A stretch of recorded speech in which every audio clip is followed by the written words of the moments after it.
Hi from Firefly Nature School. I'm Laura. I'm Ella and this is Captain Sampson. We're going to teach you a little bit today about rabbit anatomy and adaptations that rabbits have for survival. All right, so Ella's going to take care of a rabbit here and keep him entertained while we learn about the different adaptations that rabbits have. Rabbits are lagomorphs, not rodents, as some people think, along with pikas and hares. So there's about 80 different species of lagomorphs altogether. Ella, can you pick him up and show us his claws? Rabbits need claws to help them get traction when they're running. And they also use their claws to dig. So rabbits will dig burrows for nesting, and they will also sometimes build nests under vegetation in the ground, depending on the different species. One of the most prominent features on rabbits is their ears. Ella, can you show us how he can move his ears forward and back? So his ears will go forward or backward or even side to side.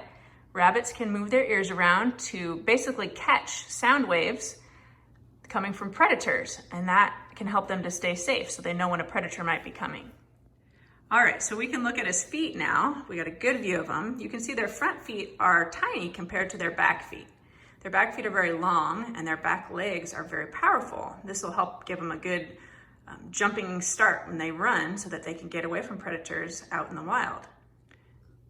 Captain Sampson has very, very short, very soft fur, and of course it is not the same color as a rabbit that would be out in the wild. Most wild rabbit species are grayish brown in color, and that helps them to blend in the areas where they live, which is usually open fields or near forested areas. So they blend in really well with grasses with their grayish brown coats.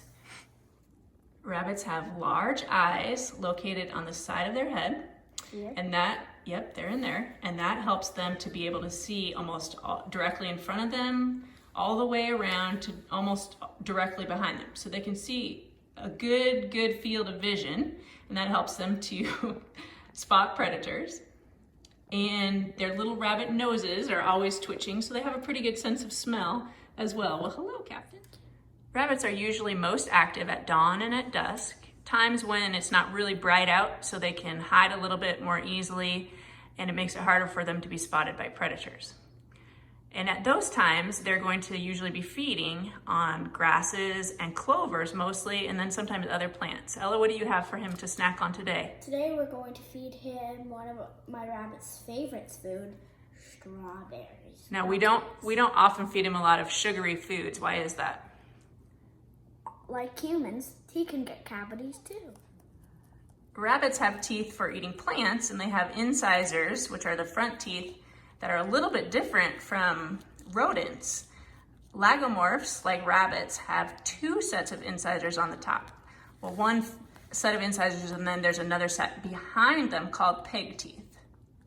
Ooh. He sure looks like he's enjoying that strawberry, Ella. Uh-huh. Thank you, Ella, and thank you, Captain Sampson, for joining us today and helping us learn a little bit more about rabbits. Ew, I think that's drool.